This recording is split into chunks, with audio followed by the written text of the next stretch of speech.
श्रीवर्धमानाय निर्धूतकलिलात्मने सालोकानां त्रिलोकानां यद्विद्यादर्पणाय ते यद्विद्यादर्पणाय ते। बोलिए देवादिदेव प्रथम तीर्थंकर श्री आदिनाथ भगवान की जय। मुलायक श्री चंद्र प्रभु भगवान की जय। वर्तमान शासन नायक श्री महावीर भगवान की जय। अहिंसा परमो धर्म की जय। षोडश कारण महापर्व की जय। 10 लक्षण पर्युषण पर्व की जय। आचार्य गुरुवर श्री विद्यासागर जी महाराज की जय।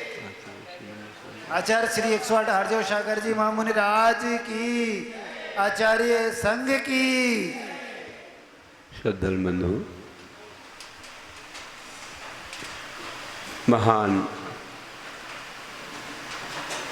षोडश कारण पर्व में 10 लक्षण का आज उत्तम तप का दिन, तपस्या को बढ़ाने वाला दिन है।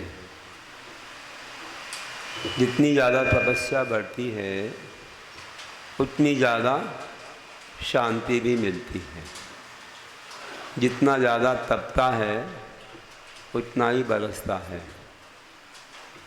बहुत तप गए थे, वर्षा समय से नहीं हो रही थी, प्रतीक्षा थी लोगों को।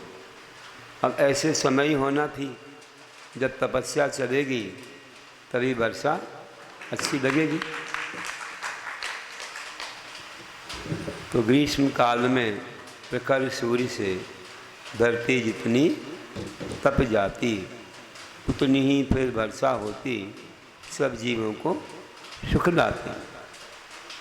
आत्म ध्यान में तपते योगी घोर तपश्चर्या करते और महाशांति की वर्षा पावे, तृप्ति का अनुभव करते, तृप्ति का अनुभव।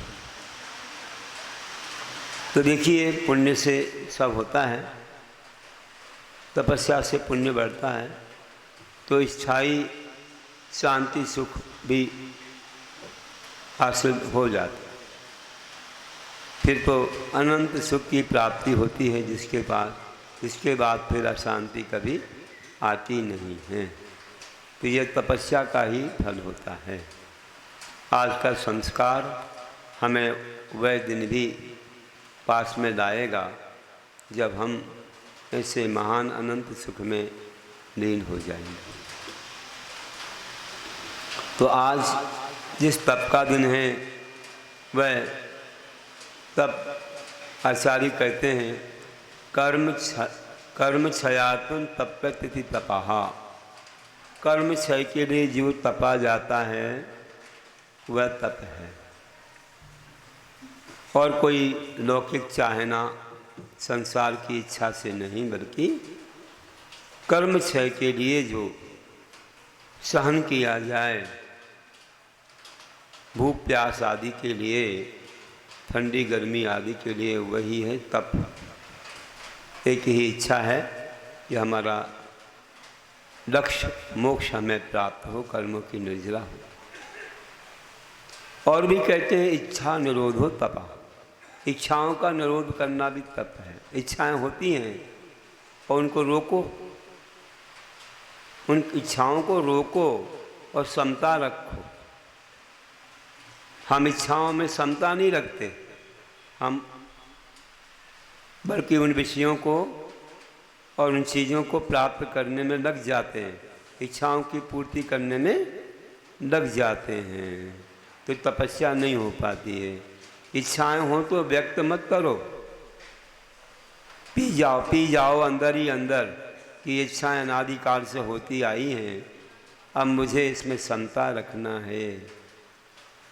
हमें धर्म ध्यान का अमृत पान करना है, समता का प्याला पीना है, तो अपने आप को संभाल दो।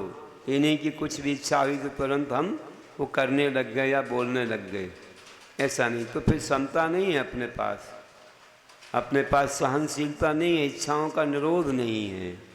इच्छाओं का निरोध नहीं होगा तो फिर क्या होगा?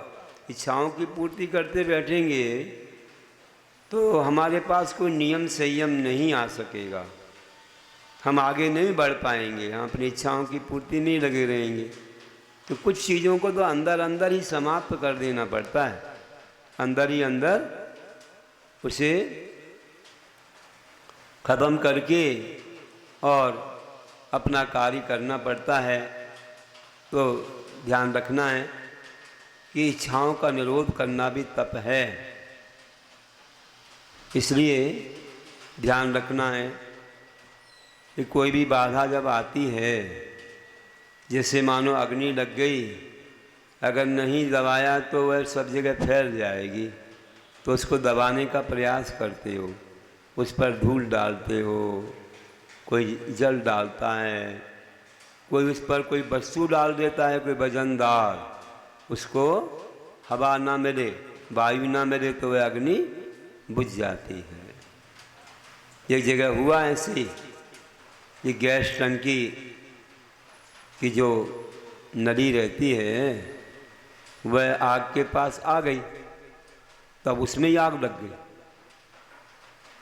अब क्या होगा? एकदम गैस आने लगी, जलने लगी, एकदम ज़्यादा लौ जैसी उठने लगी। तो तुरंत क्या किया, किसी ने ला करके एक रजाई उसके ऊपर डाल दी, जोर से पटक दी, तो दब गई तो आग बुझ गई। तो कुछ ऐसे ही डाल देते हैं लोग, कंबल वगैरह, कोई ऐसी चीज़ कि जिससे वह आग तुरंत बुझ जाती है, कंट्रोल नहीं होता नहीं तो वैसे ही अपनी इच्छाएं जगती हैं। इच्छाओं को कोई संयम रूपी रजाई, संयम रूपी कंबल डाल दो तो इच्छाएं वहीं पर समाप्त हो जाएं।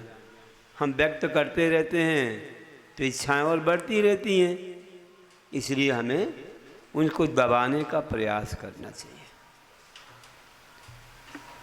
तो देखो, भूख तो लग रही है लोगों को, लेकिन वे संयम से दबा रहे हैं, कितने उपवास कर रहे हैं और अपनी शक्ति से, अपने नियम संयम की, अपने संकल्प की शक्ति से उसे दबाते चले जाते। तो यही कहा है हमारे कुंद आचार्य ने वार्षानुव्याख्या में, कहते हैं कि विषय कषाय विनिग्रह भावम काउन झान सज्जाए, जो भावई अपाणम तस्य तवम होदिनी मेने। किसके पास नियम से तप होता है, उत्तम तप धर्म किसके पास होता है? तो जो साधु ध्यान सज्जाए, ध्यान और स्वाध्याय के द्वारा विषय कषाय विनिग्रह, विषय पंचेंद्रिय के विषय और क्रोधादि कषायों को क्या करता है? काबू में करता है, उनका निग्रह करता है, उन्हें रोकता है। और अपाणम भावई, आत्मा की भावना करता है, आत्मा के ज्ञान दर्शन आदि गुणों का ध्यान करता है, रत्नत्रय का ध्यान करता है, तो उसके नियम से उत्तम तप धर्म होता है। कितनी अच्छी बात कही कि अपने ध्यान के माध्यम से और स्वाध्याय से, ये ऐसी चीज़ें हैं कि सब भूल जाते हैं लोग। ध्यान में लीन हुए तो घंटों निकल जाते हैं। अभी रोज़ सुबह ध्यान हम तो करते ही अपना, लेकिन और यहाँ जो करवाते हैं, जो आए हैं शिवरार्थी लोग, जैसे आज 12 भावना का ध्यान करवाया था, तो थोड़ी देर 12 भावना का चिंतन जब आया, सबसे पीछे बुलवाया तो सब भूल गए, उसी में लीन हो गए। ऐसे 12 भावना का चिंतन हुआ। एक एक दिन अलग अलग प्रकार के ध्यान हो रहे हैं और उसमें मन लीन हो जाता है। तो देखिए, कभी संवेद शेखर जी का ध्यान, कभी पंच परमेश्वरी का ध्यान, जो कभी पंच परावर्तन का ध्यान, ऐसे अलग अलग प्रकार के ध्यान चल रहे। कभी पंचकर्णक का ध्यान, अभी एक दिन पंचकर्णक का ध्यान भी करवाया था, भगवान के 500 कल्याणक, पूरे 20-25 मिनट तक चला। और आजू बाजू कुछ और ओम योग करवाया, कुछ ऐसे करवाए, तो उसके माध्यम से फिर पूरा समय उनका करीब पौन घंटे का हो जाता है। कुछ पाठ भी होता है। इन ध्यानों की आदत डालना चाहिए। इससे अपन बिल्कुल सबसे दूर होकर के अपने मन को तत्व में लगा देते हैं, तो आश्रय रुक जाता है, पाप का आश्रय। कितना महान सुअवसर मिलता है। अभी और भी ध्यान बाकी हैं 2-4 प्रकार के, वो भी करवाएंगे। रोज अलग अलग हो रहे हैं, विषय बिल्कुल भिन्न भिन्न। तो ऐसे बहुत प्रकार के ध्यान हैं। तो ध्यान रखिए कि ध्यान और स्वाध्याय, जब स्वाध्याय करते हो तब भी मन ऐसा रम जाता है, पूछो मत। जिनको तत्व का ज्ञान है तो उनका तत्व में रमता है, जिनको वह नहीं तो कथाओं में, पुराणों में ऐसे लीन हो जाते हैं कि सब भूल जाते हैं। ना भूख, ना प्यास, ना कोई संसार की बात, उन्हें तो बस अब कुछ नहीं करोगे आप, प्रवचन नहीं सुनोगे, स्वाध्याय नहीं, तो वही भोजन दिखेगा, कब भोजन कर लें, कब भोजन कर लें। ये कासन है भैया, उपवास है भैया, जल्दी बैठ जाओ, जल्दी बैठ जाओ। और थोड़ा बैठोगे तो मन लग जाएगा, भूल जाओगे, नहीं तो भोजन याद आएगा।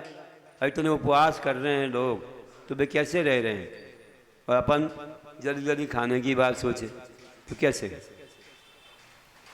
तो इस प्रकार से हमें ध्यान और स्वाध्याय बहुत महान चीज़ है, जो हमारे लिए तप को प्राप्त करा करके, आत्मा को तपा करके हमें शुद्ध बनाती। जैसे सोना शुद्ध होता है तपाने से, स्वर्ण पाषाण को